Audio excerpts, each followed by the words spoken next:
అందరికీ వందనాలు.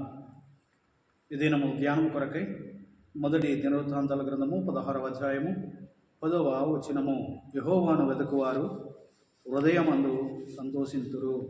దేవుడి లేఖనం నుంచి మనతో మాట్లాడును గాక. నేటి ప్రపంచంలో మరి సంతోషం కొరకు మానవుడు ఎన్నో ప్రయత్నాలు చేస్తూ ఉన్నాడు. ఎన్నెన్నో చోట్ల తిరుగుచూ ఎంతో ధనాన్ని వెచ్చిస్తూ ఎంతో సమయాన్ని వెచ్చించి అతని జీవితంలో నిజమైన సంతోషాన్ని పొందుకోలేకపోతూ ఉన్నాడు. తప్పిపోయినటువంటి కుమారుడు తండ్రిని కాదని ఎక్కడికో వెళ్ళి మరి సంతోషాన్ని పొందుకోవాలనుకున్నాడు. ధనమంతా తీసుకుని వెళ్ళాడు, కానీ నిజమైన సంతోషం లభించలేదు. ధనము తరిగిపోయింది, స్నేహితులు వెళ్ళిపోయారు, ఆకలి ప్రారంభమైంది, దాహము ప్రారంభమైంది, ఏడ్చాడు.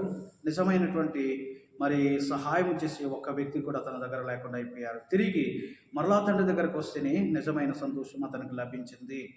జక్కయ్య ఒక్కరోజు యేసు ప్రభువును చూడాలని ఆశతో పరిగెత్తుకుంటూ వచ్చి ఒక చెట్టు ఎక్కి ఆ చెట్టు మించి యేసు ప్రభువును చూడడానికి ప్రయత్నం చేయగానే యేసు ప్రభు అక్కడికి వచ్చి, జక్కయ్య త్వరగా దిగిరా అని చెప్పి, ఇతడు కూడా అబ్రహాము కుమారుడు అన్నాడు. ప్రేమని దేవుని బిడ్డ, నీవు నేను ఆయనను వెతికితే మనము ఆయనను మరి దీవెనలు పొందుకోగలము. అటువంటి ధన్యత దేవుడు మనకి ఇవ్వాలని కోరుకుందాం.